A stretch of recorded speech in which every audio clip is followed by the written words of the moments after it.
Hello दोस्तों, स्वागत है आपका हमारे YouTube channel mission lecturer UK 2025 पर। तो दोस्तों, आज की क्लास में हम बात करेंगे प्रवक्ता राजनीति विज्ञान अर्थात नागरिक शास्त्र के उन अभ्यर्थियों के लिए जिसके अंतर्गत हमारा टॉपिक जो है दोस्तों भारतीय संविधान से है। तो संविधान के जो जो टॉपिक्स हमने कराए हैं दोस्तों, उसी से रिलेट यहाँ पर हम वन लाइनर के तौर पर आज के क्लास को अटेंड करेंगे, जिसमें हमारे बहुत कम समय में काफ़ी अच्छे क्वेश्चनों की प्रिपरेशन हो जाएगी दोस्तों। तो बिना स्किप किए पूरी क्लास को जरूर वॉच कीजिएगा। साथ ही चैनल पर नए हैं तो चैनल को सब्सक्राइब करके बेल आइकन दबाकर ऑल नोटिफिकेशन ऑन कर लीजिएगा, जिससे लगातार इसी प्रकार की क्लासेस का नोटिफिकेशन आपको देखने को मिलेगा। तो बिना देरी किए हुए आज की क्लास को स्टार्ट करते हैं दोस्तों। आज की क्लास का हमारा पहला क्वेश्चन है दोस्तों, संविधान पर सदस्यों द्वारा कब हस्ताक्षर किया गया था। तो दोस्तों, जब भारतीय संविधान बनाया गया था तो उस समय जो हस्ताक्षर किया गया था वो किया गया था 24 जनवरी 1950 को। 24 जनवरी 1950 को दोस्तों भारतीय संविधान पर जो है सदस्यों द्वारा हस्ताक्षर किए गए थे। अगला क्वेश्चन है दोस्तों, 19 मई 1928 ईस्वी को मुंबई में आयोजित सर्वदलीय सम्मेलन द्वारा भारत के संविधान के सिद्धांत निर्धारण हेतु नियुक्त समिति के अध्यक्ष कौन थे। तो दोस्तों, जो 1928 में जो समिति बनी थी भारत के संविधान के सिद्धांत के निर्धारण के लिए, उसमें नियुक्त समिति के अध्यक्ष कौन थे, वो थे पंडित मोतीलाल नेहरू। ठीक है दोस्तों, बढ़ते हैं अगले प्रश्न में। नेहरू समिति ने अपना प्रतिवेदन कब प्रस्तुत किया था। तो नेहरू समिति ने दोस्तों, जब नेहरू समिति बनाई गई थी भारत संविधान के सिद्धांत के लिए, तो उस समिति ने अपना प्रतिवेदन कब प्रस्तुत किया था। ये किया था दोस्तों 10 अगस्त 1928 को। ठीक है दोस्तों, भारत की स्वतंत्रता से पूर्व ही दोस्तों भारत के संविधान निर्माण को लेकर काफ़ी जो है विचार विमर्श हो चुके थे। तो 10 अगस्त 1928 को जो है नेहरू समिति के प्रतिवेदन जो है प्रस्तुत किया गया था दोस्तों। ठीक है, अगला है, वह सिद्धांत क्या था जिस पर नेहरू रिपोर्ट का प्रारूप आधारित था। तो जो नेहरू रिपोर्ट का जो प्रारूप था दोस्तों, वो अधिराज्य के सिद्धांत पर आधारित था। किस पर आधारित था? अधिराज्य के सिद्धांत पर आधारित था नेहरू रिपोर्ट का प्रारूप। ठीक है, इंपॉर्टेंट क्वेश्चन है दोस्तों, इसको आप नोट कर लीजिएगा। बढ़ते हैं दोस्तों अगले प्रश्न में, भारतीय संविधान का मुख्य प्रारूपकार कौन नियुक्त हुए थे। तो भारतीय संविधान के जो मुख्य प्रारूपकार थे कौन थे दोस्तों, वो थे L N Mukherjee. L N Mukherjee दोस्तों भारतीय संविधान के मुख्य प्रारूपकार के रूप में नियुक्त हुए थे। ठीक है, बढ़ते हैं दोस्तों अगले प्रश्न में, संविधान सभा के प्रारंभ में अस्थायी उपाध्यक्ष किसे नामित किया गया था। तो भारतीय संविधान के जो प्रारंभ में जो अस्थायी उपाध्यक्ष नामित किया गया था दोस्तों, वो किया गया था फ्रैंक एंथोनी को। किसको? फ्रैंक एंथोनी को दोस्तों अस्थायी उपाध्यक्ष के रूप में संविधान सभा के प्रारंभ में नामित किया गया था। अगला प्रश्न है दोस्तों, संविधान सभा के पहले स्थायी उपाध्यक्ष कौन थे। तो दोस्तों, अस्थायी उपाध्यक्ष के रूप में तो फ्रैंक एंथोनी को नामित किया गया था, लेकिन संविधान सभा के जो पहले स्थायी उपाध्यक्ष बने थे वो बने थे दोस्तों एच सी मुखर्जी व वी टी कृष्णामाचारी। तो दोस्तों, जो स्थायी उपाध्यक्ष थे एक तो एच सी मुखर्जी और वी टी कृष्णामाचारी दोस्तों, ये संविधान सभा के पहले स्थायी उपाध्यक्ष के रूप में नियुक्त हुए थे। अगला प्रश्न है दोस्तों, प्रारूप समिति में एकमात्र कांग्रेसी सदस्य कौन थे। तो जो प्रारूप समिति बनी थी उसमें एकमात्र कांग्रेसी सदस्य कौन थे दोस्तों, वो थे के एम मुंशी। के एम मुंशी दोस्तों ये प्रारूप समिति में एकमात्र कांग्रेसी सदस्य थे। अगला क्वेश्चन है दोस्तों, भारतीय संविधान दिवस किस तिथि को मनाया जाता है। तो भारत का जो संविधान दिवस है दोस्तों मनाया जाता है 26 नवंबर को। कब मनाया जाता है? 26 नवंबर को दोस्तों भारत का संविधान दिवस मनाया जाता है। अगला है, संविधान को 26 जनवरी के दिन लागू करने का निर्णय क्यों लिया गया था। अब बात यह है कि 26 जनवरी को लागू करने का निर्णय क्यों लिया गया था दोस्तों, क्योंकि कांग्रेस ने इस तिथि को 1930 में स्वतंत्रता दिवस के रूप में मनाया था। तो कांग्रेस ने दोस्तों क्या हुआ कि 26 जनवरी 1930 को स्वतंत्रता दिवस के रूप में मनाया था, इसलिए 26 जनवरी के दिन ही संविधान को लागू करने का निर्णय लिया गया था। बहुत इंपॉर्टेंट फैक्ट है, जरूर नोट कर लीजिएगा। अगला क्वेश्चन है दोस्तों, डॉक्टर भीमराव अंबेडकर का संविधान सभा में निर्वाचन किस क्षेत्र से हुआ था? तो वी आर अंबेडकर का जो संविधान सभा में निर्वाचन हुआ था दोस्तों, वो किस क्षेत्र में हुआ था? तो पहली बार पश्चिम बंगाल से तथा देश विभाजन के बाद बम्बई प्रेसिडेंसी के पूना से ये निर्वाचित हुए थे दोस्तों, डॉक्टर भीमराव अंबेडकर। ठीक है, कहाँ से? बम्बई प्रेसिडेंसी के पूना से ये निर्वाचित हुए थे भीमराव अंबेडकर, और पहली बार पश्चिम बंगाल से और देश विभाजन के बाद बम्बई प्रेसिडेंसी के पूना से निर्वाचित हुए थे वी आर अम्बेडकर। बढ़ते हैं दोस्तों अगले प्रश्न में। अगला प्रश्न है, राजस्थान की रियासतों का प्रतिनिधित्व करने वाले संविधान सभा के सदस्य कौन थे? तो राजस्थान की रियासतों से जो प्रतिनिधित्व करने वाले संविधान सभा के सदस्य थे वो थे we T Krishnamachari. We T Krishnamachari दोस्तों राजस्थान की रियासतों का प्रतिनिधित्व करने वाले संविधान सभा के सदस्य थे। अगला क्वेश्चन है दोस्तों, भारतीय संविधान का दार्शनिक आधार क्या है? तो भारतीय संविधान का जो दार्शनिक आधार है दोस्तों क्या है? वो है उद्देशिका। उद्देशिका यानी कि प्रस्तावना। प्रस्तावना दोस्तों भारतीय संविधान का एक दार्शनिक आधार के रूप में जाना जाता है। अगला प्रश्न है दोस्तों, संविधान की उद्देशिका को क्या कहा जाता है? तो संविधान की जो उद्देशिका है इसको क्या कहा जाता है दोस्तों? इसको कहा जाता है संविधान की कुंजी। क्या कहा जाता है दोस्तों? संविधान की कुंजी के रूप में संविधान की उद्देशिका को कहा जाता है। अगला प्रश्न है, भारतीय संविधान की उद्देशिका किसे इंगित करती है? तो भारतीय संविधान की जो उद्देशिका है दोस्तों किसको इंगित करती है? ये करती है प्राप्त किए जाने वाले लक्ष्यों को। ठीक है दोस्तों, जो लक्ष्य प्राप्त किए जाने हैं उनको जो है भारतीय संविधान की उद्देशिका के द्वारा इंगित किया जाता है। अगला प्रश्न है दोस्तों, प्रसिद्ध अंग्रेज राजनीतिक विचारक सर अर्नेस्ट बार्कर ने अपनी किस पुस्तक में प्रस्तावना का उल्लेख किया है? तो जो अंग्रेज राजनीतिक विचारक सर अर्नेस्ट वार्कर हैं दोस्तों, इसने जो है किस पुस्तक में प्रस्तावना का उल्लेख किया है दोस्तों? ये क्या है? Principle of social and political theory में। ठीक है, principle of social and political theory के अंतर्गत इन्होंने जो है प्रस्तावना का उल्लेख किया है।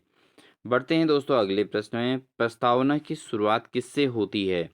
तो दोस्तों आपने अगर एनसीईआरटी की किताबें पढ़ी हैं तो उनके किताबों के फर्स्ट पेज के बैक साइड में अगर आप देखोगे सबसे पहले आपको प्रस्तावना देखने को मिलेगी। तो प्रस्तावना में सबसे पहला शब्द क्या है दोस्तों? वो है हम भारत के लोग। ठीक है, प्रस्तावना की शुरुआत किससे होती है? हम भारत के लोग से। ठीक है, बढ़ते हैं दोस्तों अगले प्रश्न में, संविधान की आत्मा किसे कहा जाता है? तो संविधान की आत्मा दोस्तों प्रस्तावना यानी कि इंट्रोडक्शन यानी कि उद्देशिका को भारत के संविधान की आत्मा कहा जाता है। अगला प्रश्न है दोस्तों, 13 दिसंबर 1946 को संविधान सभा में उद्देश्य प्रस्ताव किसने प्रस्तुत किया था? तो 13 दिसंबर 1946 को जो उद्देश्य प्रस्ताव यानी कि प्रस्तावना जो प्रस्तुत किया गया था दोस्तों, किया गया था पंडित जवाहरलाल नेहरू के द्वारा। ठीक है दोस्तों, पंडित जवाहरलाल नेहरू ने सबसे पहले 13 दिसंबर 1946 को संविधान सभा में उद्देश्य यानी कि प्रस्तावना प्रस्तुत किया था।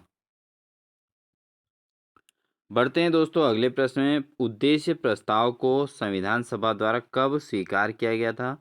तो दोस्तों जो प्रस्ताव है यानी कि उद्देश्य है उसको कब स्वीकार किया गया था? 22 जनवरी 1947 को। ठीक है दोस्तों, कब? 22 जनवरी 1947 को यानी कि प्रस्ताव को संविधान सभा द्वारा स्वीकृत कर लिया गया था। अगला प्रश्न है दोस्तों, प्रस्तावना में समाजवादी पंथनिरपेक्ष और अखंडता शब्द कब जोड़ा गया था? तो प्रस्तावना में जो समाजवादी पंथनिरपेक्ष और अखंडता शब्द जोड़ा गया था दोस्तों, ये जोड़ा गया था 42वें संविधान संशोधन के अंतर्गत 1976 में ये दोस्तों जोड़ दिया गया था समाजवादी पंथनिरपेक्ष और अखंडता शब्द। ठीक है दोस्तों, बढ़ते हैं अगले प्रश्न में। अगला क्वेश्चन है दोस्तों, भारत के संविधान की उद्देशिका में शामिल नहीं है। तो दोस्तों भारत के संविधान की उद्देशिका में आर्थिक स्वतंत्रता शब्द जो है शामिल नहीं है। अगला है, भारतीय संविधान के निर्माताओं की सोच संविधान के किस हिस्से में परिलक्षित होती है। तो दोस्तों जो संविधान निर्माता थे उनके जो विचार थे वो संविधान की प्रस्तावना में परिलक्षित होते हैं। तो इम्पोर्टेंट क्वेश्चन है दोस्तों, एग्जाम में आया हुआ है। अगला है, संविधान की उद्देशिका के अनुसार भारत में संप्रभु किसे कौन है।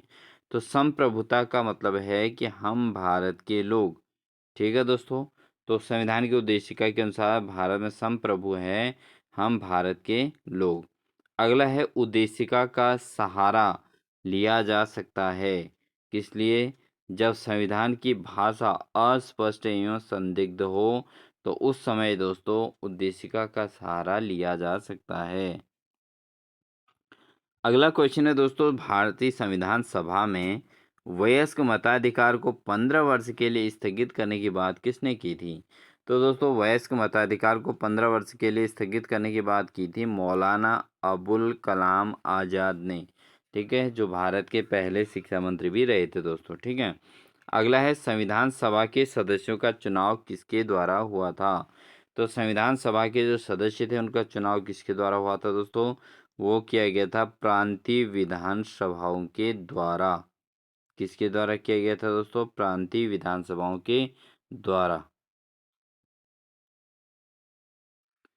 अगला क्वेश्चन है दोस्तों, संविधान सभा के द्वारा राष्ट्रीय ध्वज को कब अपनाया गया था। तो संविधान सभा द्वारा राष्ट्रीय ध्वज को 22 जुलाई 1947 को अपनाया गया था। कब, 22 जुलाई 1947 को दोस्तों भारतीय संविधान के द्वारा राष्ट्रीय ध्वज को अपनाया गया था। अगला प्रश्न है दोस्तों, किस वर्ष संविधान सभा द्वारा राष्ट्रमंडल में भारत की सदस्यता का सत्यापन किया गया था। तो कौन से वर्ष में संविधान सभा द्वारा जो है राष्ट्रमंडल में भारत की सदस्यता का सत्यापन किया था, वो किया था मई 1949 में। कब किया था दोस्तों, मई 1949 में। अगला क्वेश्चन है दोस्तों, संविधान सभा द्वारा राष्ट्रीय गान को कब अपनाया गया था। तो संविधान सभा द्वारा राष्ट्रीय गान को अपनाया गया था 24 जनवरी 1950 को। कब, 24 जनवरी 1950। संविधान सभा द्वारा राष्ट्रीय गीत को कब अपनाया गया था दोस्तों, ये हुआ था 24 जनवरी 1950 को दोस्तों। राष्ट्रीय गान और राष्ट्रीय गीत दोनों को ही संविधान सभा के द्वारा अपनाया गया था। अगला प्रश्न है दोस्तों,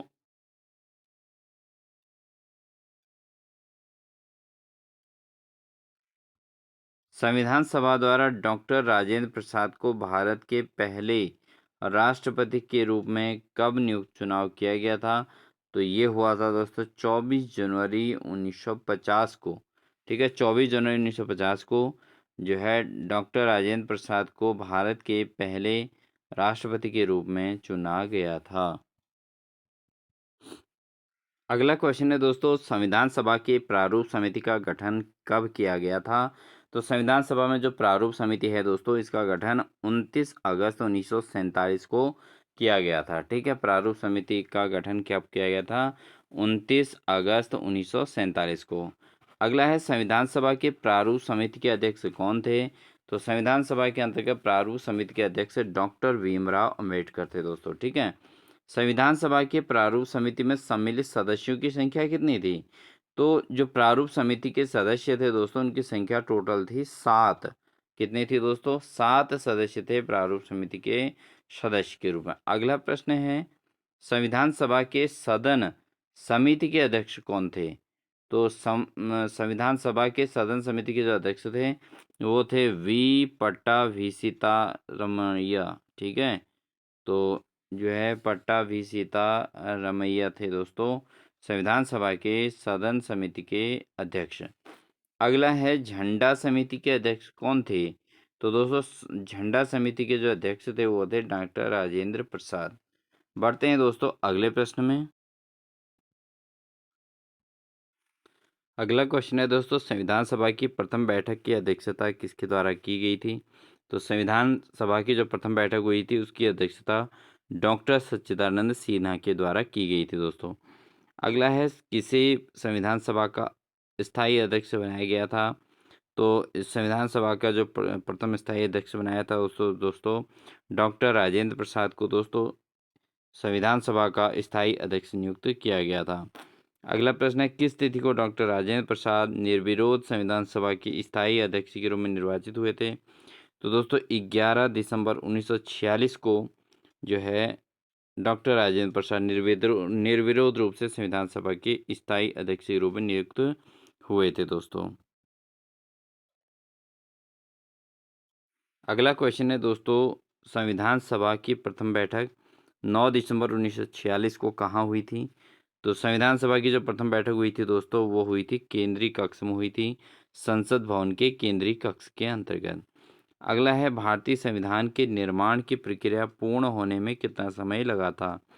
तो संविधान के निर्माण की प्रक्रिया में जो पूरा समय लगा था वो लगा था 2 वर्ष 11 माह 18 दिन का समय लगा था दोस्तों। भारतीय संविधान पूर्ण रूप से लागू कब हुआ था? तो पूर्ण रूप से जो लागू हुआ था दोस्तों 26 जनवरी 1950 को भारतीय संविधान लागू हुआ था। संविधान सभा द्वारा पारित किया गया संविधान विस्तृत किस प्रकार से था दोस्तों? कितना विस्तृत है? तो 22 भाग उन 395 अनुच्छेदों व 8 अनुसूचियों में जो है भारतीय संविधान जो है बना है दोस्तों। ठीक है, 22 भाग हैं, 395 अनुच्छेद हैं और 8 अनुसूचियां हैं दोस्तों भारतीय संविधान के अंतर्गत। अगला प्रश्न है दोस्तों, 26 जनवरी 1950 को संविधान लागू होने के समय सही संवैधानिक वस्तु स्थिति क्या थी? तो दोस्तों 26 जनवरी 1950 को संविधान लागू हुआ था, तो उस समय जो वस्तु स्थिति थी संपूर्ण प्रभुत्व संपन्न और लोकतंत्रात्मक गणराज्य थी दोस्तों। ठीक है, अगला है, कांग्रेस ने किस अधिवेशन में संविधान सभा के अर्थ और महत्व की व्याख्या की गई थी? तो कांग्रेस के द्वारा किस अधिवेशन में संविधान सभा के अर्थ और महत्व की व्याख्या की गई थी दोस्तों? 1936 के लखनऊ अधिवेशन में दोस्तों कांग्रेस ने जो है संविधान सभा के अर्थ के महत्व की व्याख्या की थी। अगला है, संविधान सभा के निर्वाचन की पद्धति क्या थी? तो संविधान सभा के निर्वाचन की जो पद्धति थी दोस्तों वो अप्रत्यक्ष निर्वाचन इसके अंतर्गत हुआ था दोस्तों। अगला प्रश्न है, संविधान सभा के संवैधानिक सलाहकार कौन थे? संविधान सभा के जो संवैधानिक सलाहकार थे दोस्तों वो थे वी.एन. राव। वी.एन. राव दोस्तों संविधान सभा के संवैधानिक सलाहकार के रूप में नियुक्त किए गए थे दोस्तों। अगला क्वेश्चन है दोस्तों, भारत के संविधान की उद्देशिका में शामिल नहीं है। तो भारत के संविधान की उद्देशिका में क्या शामिल नहीं है दोस्तों? राजनीतिक समानता दोस्तों उद्देशिका के अंतर्गत नहीं शामिल है दोस्तों। ठीक है, अगला है, भारत संविधान सभा द्वारा उद्देशिका को कब अधिनियमित तथा अंगीकृत किया गया था? तो संविधान सभा द्वारा दोस्तों उद्देशिका को 26 नवंबर 1949 को दोस्तों अधिनियमित तथा अंगीकृत किया गया था। अगला प्रश्न है दोस्तों, भारत को एक धर्मनिरपेक्ष राज्य के रूप में वर्णित करता है। किसके द्वारा वर्णित होता है दोस्तों भारत को धर्मनिरपेक्ष राज्य के रूप में? तो संविधान की प्रस्तावना के द्वारा दोस्तों भारत को एक धर्मनिरपेक्ष राज्य के रूप में वर्णित किया जाता है। अगला प्रश्न है, संविधान में प्रस्तावना का विचार किस देश के संविधान से लिया गया है? तो दोस्तों भारतीय संविधान में जो प्रस्तावना का विचार है वो अमेरिकी संविधान से लिया गया है। अगला प्रश्न है, प्रस्तावना में स्वतंत्रता समता बंधुत्व के आदर्शों को कहाँ से लिया गया है? तो जो प्रस्तावना है उसमें स्वतंत्रता समता और बंधुत्व के आदर्शों को जो लिया गया है वो कहाँ से ये लिया गया दोस्तों? फ्रांस की क्रांति से।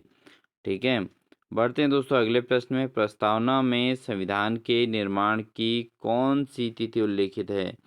तो जो संविधान के प्रस्तावना है दोस्तों उसमें 26 नवंबर 1949 को दोस्तों संविधान के निर्माण की तिथि के रूप में जो है यहाँ पर उल्लेखित किया गया है।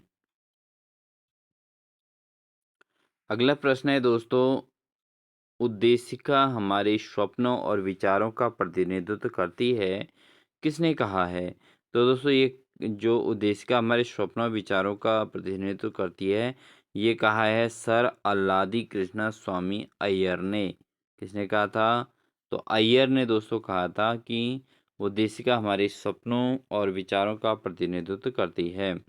अगला है किसने कहा कि प्रस्तावना हमारी संप्रभु लोकतांत्रिक गणराज्य की जन्म कुंडली है? तो दोस्तों ये कहा था के एम मुंशी ने प्रस्तावना को संप्रभु लोकतांत्रिक गणराज्य का जन्म कुंडली माना है। अगला प्रश्न है प्रस्तावना को संविधान का परिचय किसने कहा है? तो प्रस्तावना को जो संविधान का परिचय कहा है दोस्तों वो कहा है एन ए पाउली पाउकी वाला ने। ठीक है, एन ए पाउकी वाला ने दोस्तों संविधान का जो प्रस्तावना को जो है संविधान का परिचय कहा है। अगला प्रश्न है दोस्तों 26 नवंबर 1949 को लागू होने वाले संविधान में अनुच्छेदों की संख्या कितनी थी? तो दोस्तों 26 नवंबर 1949 को लागू होने वाले अनुच्छेदों की जो संख्या थी वो थी 15। कितने अनुच्छेद थे? टोटल 15 थे दोस्तों। अगला है भारतीय संविधान को किसके द्वारा अपनाया गया था? तो भारतीय संविधान को दोस्तों संविधान सभा के द्वारा अपनाया गया था। किसके द्वारा अपनाया गया था दोस्तों? संविधान सभा के द्वारा अपनाया गया था। अगला प्रश्न है संविधान सभा की कार्रवाई कब हुई? तो संविधान सभा की जो कार्रवाई प्रारंभ हुई थी वो 13 दिसंबर 1946 को उद्देश्य प्रस्ताव के साथ जो है संविधान सभा की कार्यवाही प्रारंभ की गई थी। अगला प्रश्न है संविधान सभा में उद्देश्य प्रस्ताव किसने पेश किया था? तो संविधान सभा में जो उद्देश्य प्रस्ताव पेश किया था वो पंडित जवाहरलाल नेहरू ने ही पेश किया था दोस्तों। ठीक है, बढ़ते हैं दोस्तों अगले प्रश्न में।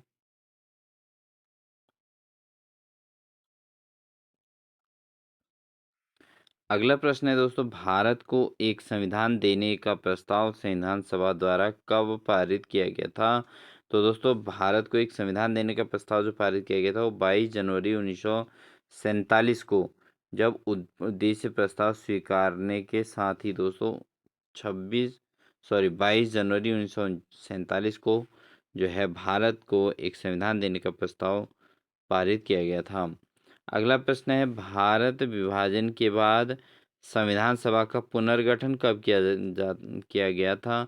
तो दोस्तों भारत विभाजन के बाद जो संविधान सभा का पुनर्गठन किया गया था वो 31 अक्टूबर 1947 को किया गया था।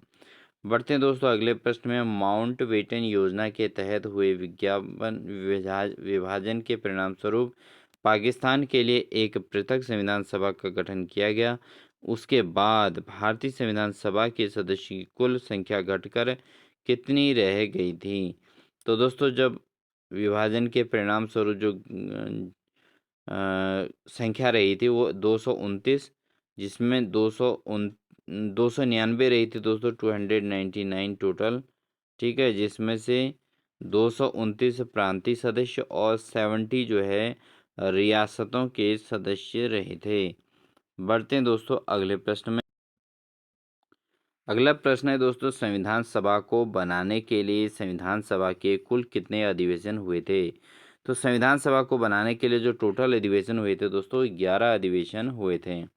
अगला है 24 जनवरी 1950 को संविधान पर सदस्यों द्वारा हस्ताक्षर के लिए पुनः संविधान सभा के समवेत होने को शामिल करने पर अधिवेशनों की कुल संख्या कितनी थी? तो टोटल दोस्तों वो हुई 12। ठीक है, अगला है संविधान सभा की अंतिम बैठक कब हुई थी? तो संविधान सभा की जो अंतिम बैठक हुई थी दोस्तों 24 जनवरी 1950 को दोस्तों संविधान सभा की अंतिम बैठक संपन्न हुई थी 24 जनवरी को। अगला क्वेश्चन है दोस्तों भीमराव अम्बेडकर की अध्यक्षता में संविधान सभा के प्रारूप समिति के सदस्य कौन कौन थे? तो दोस्तों जो भीमराव अम्बेडकर की अध्यक्षता में संविधान सभा के प्रारूप समिति के जो अध्यक्ष जो शामिल थे टोटल वो थे एन गोपाल स्वामी अयंगर, के एम मुंशी, अल्लादी कृष्णा स्वामी अय्यर, मोहम्मद सादुल्ला, उसके अलावा वी एल मित्र। बाद में इसका स्थान एन माधव राव को लिया गया था, एवं डी पी खेतान, जिनकी मृत्यु के बाद जो है टी टी कृष्णामाचारी को शामिल किया गया था दोस्तों। ठीक है, तो ये टोटल 7 सदस्य इसके अंतर्गत थे दोस्तों। अगला है किस रियासत के प्रतिनिधि संविधान सभा में सम्मिलित नहीं हुए थे? तो कौन सी रियासत के प्रतिनिधि संविधान सभा में सम्मिलित नहीं हुए थे? तो दोस्तों वो नहीं हुए थे हैदराबाद के। कौन से? हैदराबाद के।